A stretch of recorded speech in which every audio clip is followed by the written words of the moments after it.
Olá a todos. Bom, essa variante Ômicron, ela foi isolada faz muito pouco tempo na África do Sul, né? O conhecimento científico agora tenta correr atrás para poder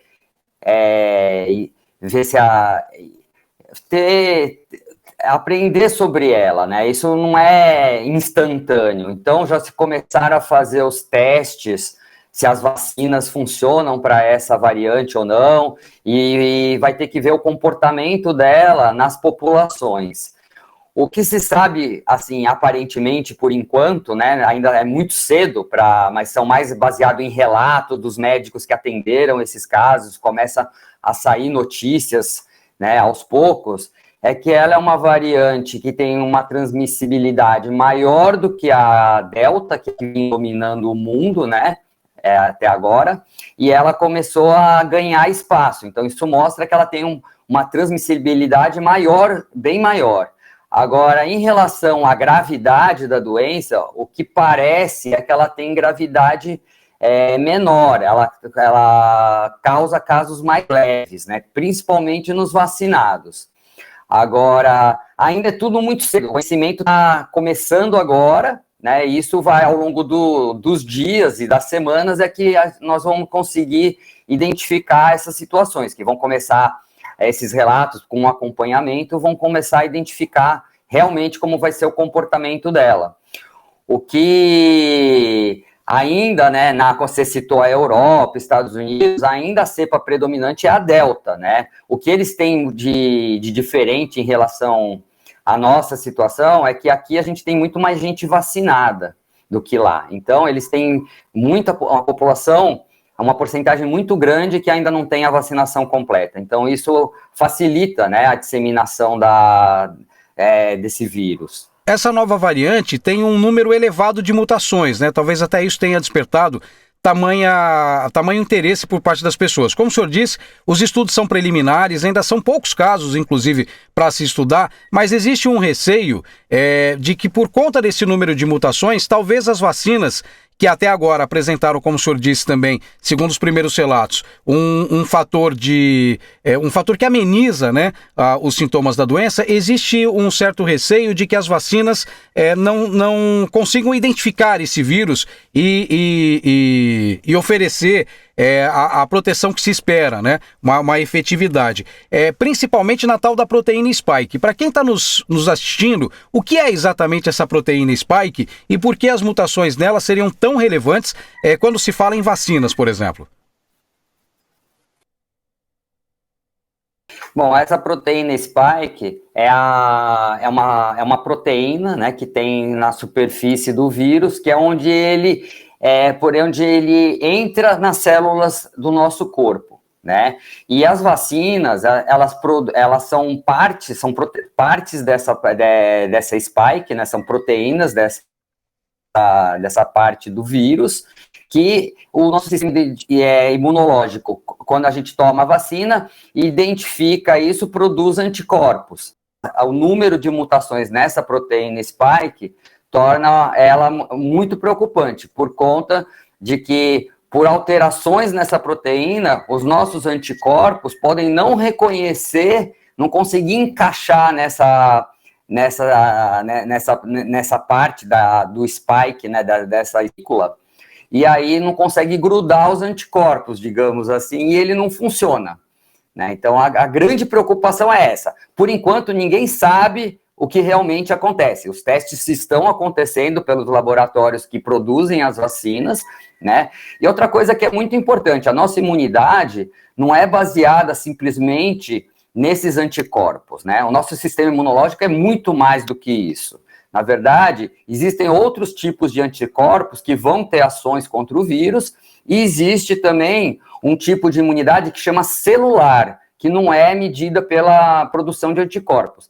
Então, essa questão de a gente dosar anticorpos, né, depois da vacina, e a pessoa pode não ter esses anticorpos quando vai dosar, isso não quer dizer que ela está protegida, que ela não está protegida, né? Quer dizer que ela não tem aquele anticorpo específico no valor tal, mas isso não quer dizer que ela não está protegida, porque o que se sabe é que para você ser protegido, principalmente das formas graves da doença, né, moderadas e graves, você não precisa ter um título de anticorpos muito alto, né? Por isso que as vacinas, todas elas funcionam. Você tendo um pouco de anticorpos, você já tem essa proteção para as formas graves. É diferente porque para você pegar o vírus ou ter uma doença mais leve, aí sim você precisa de uma quantidade de anticorpos maiores, né? Doutor, no início da Covid, com o surgimento das primeiras vacinas, comentava-se muito a tecnologia utilizada em cada uma, né? Então, por exemplo, a gente tem a vacina da Pfizer, que é de RNA mensageiro. E a gente tem a vacina do Butantan, a Coronavac, que é produzida com o vírus inativado e o vírus inteiro. Alguns pesquisadores já se manifestaram no sentido de que é provável que a Coronavac ofereça um maior fator de proteção para essa nova variante. É possível isso? Bom, essa questão relacionada à Coronavac e às outras vacinas, né, em relação à Coronavac a produção dela ser do vírus inativado dele inteiro, já foi levantada quando nós tivemos a variante Gama, que era a P1, né, lá da região que começou no Amazonas. Ela também foi levantada naquela época, né? Porque como ela é feita do vírus inteiro, o que acontece é que o nosso sistema imunológico reconhece várias partes do vírus e produz vários tipos de anticorpos, né? Então, você tem uma chance maior de, quando tem alguma mutação específica numa proteína determinada, dela continuar funcionando. Agora, a vacina de RNA mensageiro e a da AstraZeneca, elas são feitas com partes somente do spike. Então, se tiver um número de mutações grande nessa proteína, que é o caso dessa variante Omicron agora, existe um risco maior dessas vacinas não funcionarem, né? Então, o problema, sim, que a gente acaba tendo é que a vacina da Coronavac, ela funciona bem, né? Só que ela tem uma potência menor, né? Então, a duração dos anticorpos, principalmente em pessoas que já produzem menos anticorpos, que são os idosos, eles caem mais rápido que com essas outras vacinas. Então, o fato dela ter uma potência menor, a Coronavac, você acaba tendo situações que você talvez tenha que revacinar com uma certa frequência, né? E as outras vacinas de RNA mensageiro e da AstraZeneca, elas têm uma potência maior. A de RNA mensageiro ainda tem uma potência maior que a da AstraZeneca. Mas elas levam esse problema, porque elas são de uma proteína específica. Se o vírus fizer mutações e o anticorpo não se encaixar mais naquela proteína spike do vírus, aí ela não vai funcionar. A grande vantagem das vacinas de RNA mensageiro é que é muito rápido, assim, se produzir novamente outra vacina, se isso for determinado, né? Se vê que ela não funciona. A grande questão é que vai demorar um tempo, assim, não é tão rápido assim, você produzir em número adequado para o mundo inteiro e distribuir isso para o mundo inteiro. A gente sabe que isso vai levar vários meses, né? A gente viu esse filme passar o ano passado. Doutor, a respeito dessas questões, da disponibilidade de vacinas para o mundo inteiro, a OMS já havia feito um alerta no início da pandemia, quando as primeiras vacinas surgiram, e a gente vê esse alerta sendo feito novamente. Porque, segundo o que a OMS prega, não adianta você ter um país totalmente vacinado e um país vizinho ou em outra região com um nível de vacinação muito baixo, como é o caso da África, que a maior parte dos países do continente africano ainda não tiveram acesso às vacinas ou tiveram num número muito pequeno. Isso possibilitaria o surgimento de novas variantes, né, por conta dessas mutações. Como é que os governos poderiam trabalhar em conjunto para oferecer a esses países mais pobres também a possibilidade de oferecer a vacina à sua população, para que a gente tenha, a médio prazo, quem sabe, a possibilidade de se livrar definitivamente do vírus?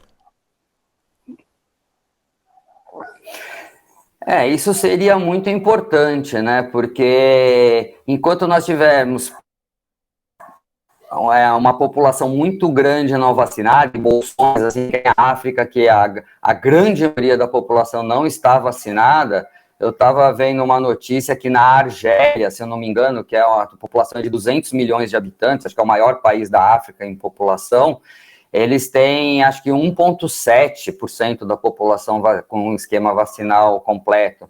Então, assim, essas situações propiciam que você tenha um número muito grande de infectados e pode aparecer mais variantes, né, que vão ter esse risco de aparecer variantes com resistência importante. Então, enquanto o mundo inteiro não estiver protegido, né, vacinado, você vai ter esse risco de aparecer essas variantes. Então, por mais que os países bloqueiem, né, as viagens, que nem está sendo recomendado, enfim, isso atrasa em muitas situações a expansão desse novo vírus. Mas a gente vê que isso não funciona, né? Isso não impede que isso aconteça. Não, você atrasa, mas você também, com o tempo, pela globalização da economia, enfim, de viagens, isso acaba acontecendo. Tanto é que quando já identificaram essa variante na África do Sul, agora ela já está identificada em vários países pelo mundo, é tudo muito rápido, né?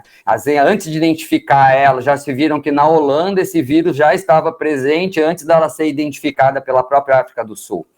Então, os governantes, né, de todos esses países, principalmente, acho que teve se eu não me engano, ela foi a semana passada, ou até uma reunião do G7, que eles estariam discutindo isso, né, de como fornecer vacina para esses outros países.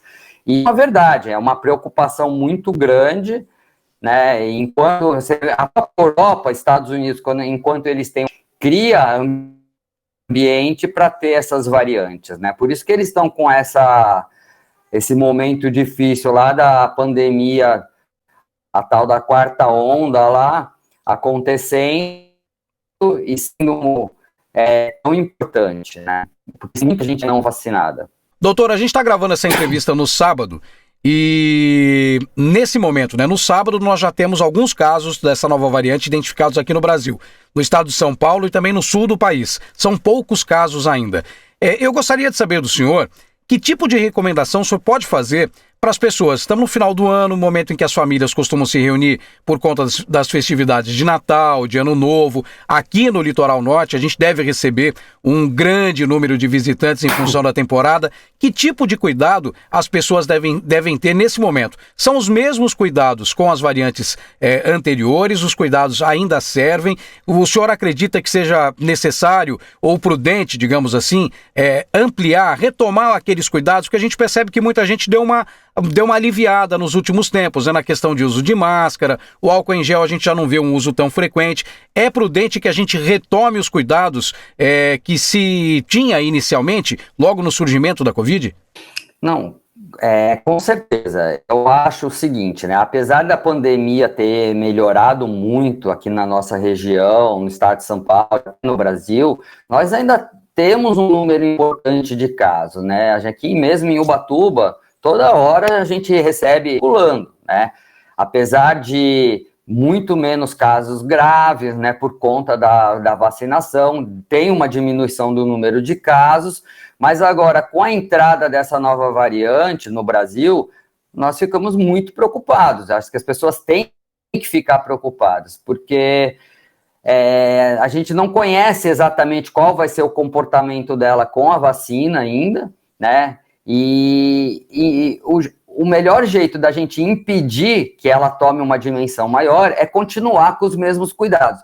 Você disse, o ideal era que as pessoas não tivessem baixado essa guarda até agora, apesar da situação estar melhor, né? O próprio governo do estado estava pensando em baixar a guarda, liberar o uso de máscaras em lugares abertos, né, agora a partir do dia 11, e já teve que voltar atrás, porque ele sabe o risco que isso representa. A cidade de São Paulo cancelou as festas de Réveillon lá na Avenida Paulista, porque isso, ninguém sabe como o problema que pode acontecer com a disseminação dessa nova variante. Então, o uso de máscara, o álcool gel, o distanciamento social é o melhor jeito de prevenir a expansão dessa nova variante. A grande questão, eu acho que assim, as pessoas, elas têm que continuar fazendo isso, né? Porque enquanto a gente está numa situação que as pessoas podem conviver em lugares públicos, né? Eu acho que facilita poder frequentar comércios, as lojas abertas, enfim, restaurantes, hotéis.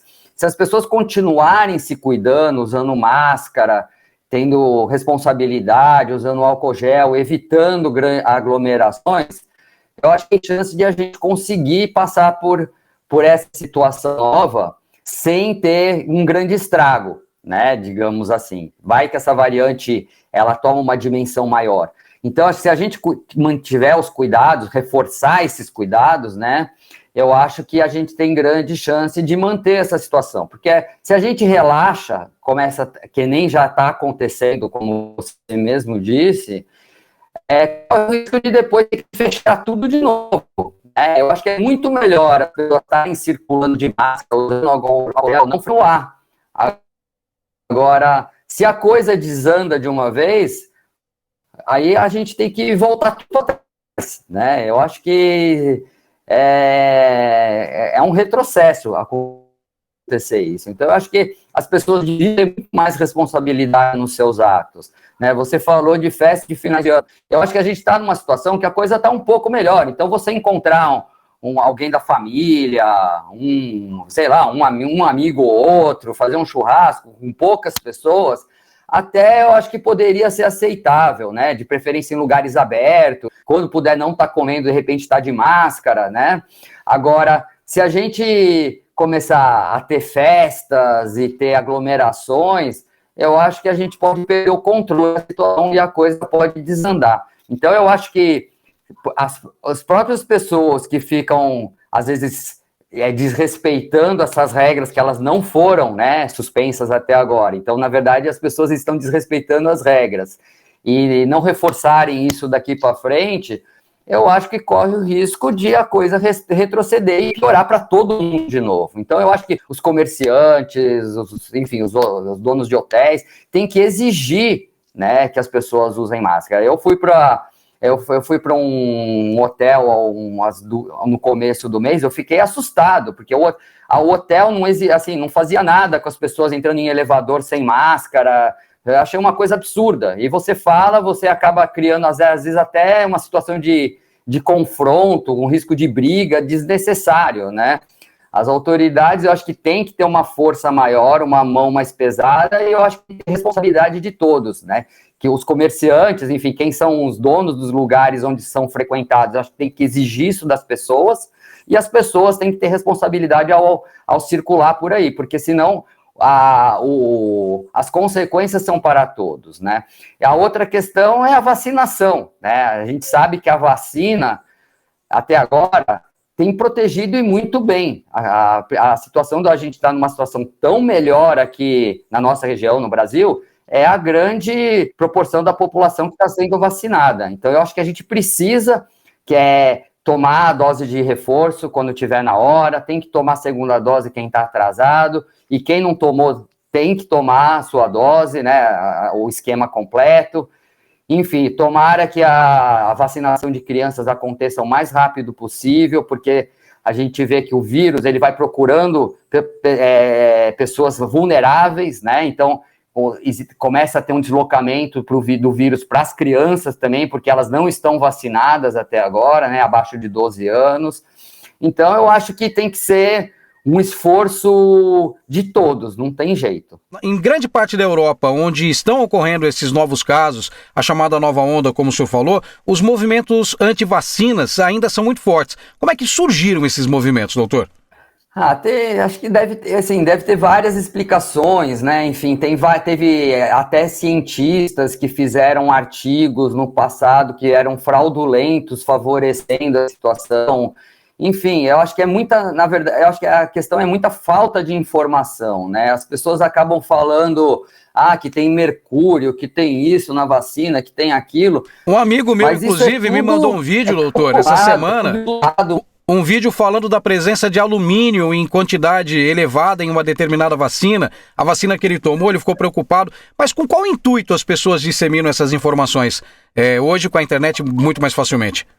É difícil entender, né, qual é o intuito, porque essa situação a pessoa acaba criando um problema para todos, né? Agora, eu vou dar um exemplo que eu conheço mais, né? O alumínio que você falou, ele é usado como adjuvante em vacinas, né? Ele potencializa o efeito da vacina.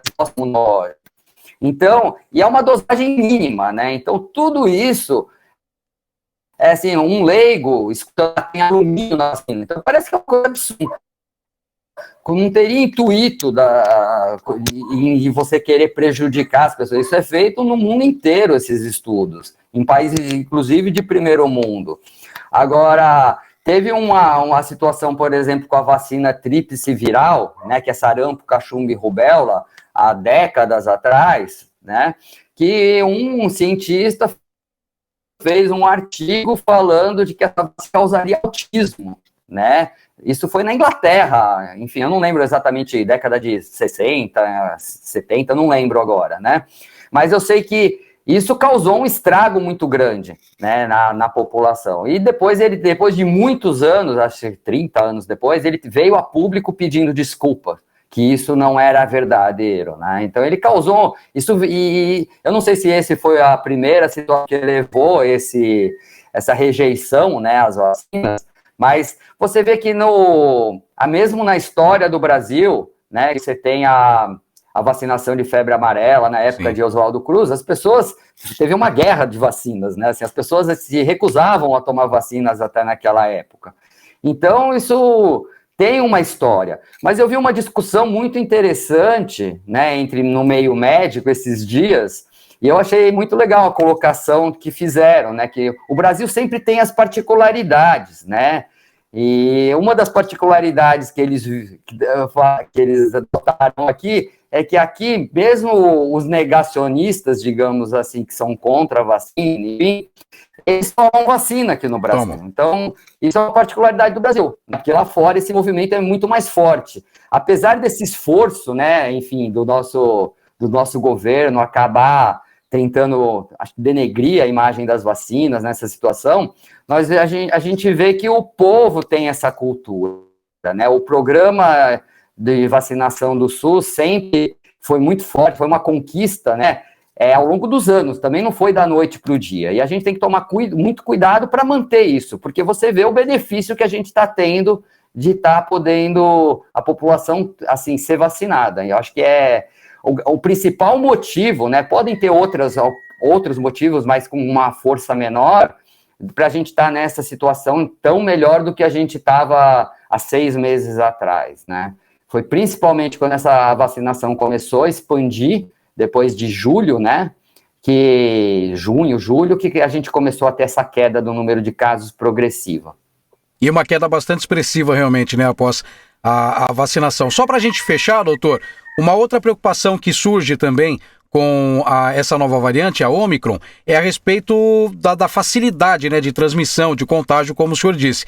E isso poderia levar, mesmo um número menor de pessoas desenvolvendo casos mais graves, como se trata de uma doença que é transmitida muito rapidamente, isso poderia causar novamente uma superlotação dos hospitais, né? Esse é um outro fato que chama a atenção também em relação a essa nova variante. Não, sim, como a gente não sabe como ela em questão de gravidade, ainda como ela se comporta, como ela se transmite muito rápido, é isso que você falou. A grande questão do Covid hoje em dia é essa, como a transmissão foi muito rápida, você tem um número de pessoas acometendo muito rápido, e por mais que a proporção de casos graves seja proporcionalmente pequena, uma porcentagem de 1%, né? Isso que foi a grande catástrofe, né? Então, por isso que no começo da pandemia a gente escutava por isso, que se as pessoas forem se infectando aos poucos, você não tem esse boom, né, de casos e você consegue ir atendendo as pessoas que procuram hospital. Agora, nessa variante, a gente não sabe exatamente, como o número de casos ainda no mundo não é expressivo, a gente não sabe realmente como ela vai se comportar. O que se tem de relatos, né, que eu tenho escutado, é de que ela causa mais casos leves. Então, o número de internações pode ser pequeno. Mas quando isso pegar muita gente de uma vez, ou encontrar pessoas mais vulneráveis, talvez, aí começa a criar uma outra situação que a gente não sabe ainda, né? Não tem como a gente aferir isso no momento. Mas o que a gente tem que apostar, e acho que é importantíssimo, é aquilo que a gente já falou, é vacina, máscara, distanciamento social e álcool gel. todas as doenças de transmissão respiratória, não só a Covid, né? A preocupação maior agora é Covid, mas você tem gripe, né? Tem, na verdade, vários tipos de influenza, sarampo, todas elas diminuíram com o uso nesse momento. Doutor, muito obrigado pela atenção de nos atender num sábado para prestar esses esclarecimentos aqui para o público do LN21. Muito obrigado. Eu que agradeço, à disposição qualquer coisa.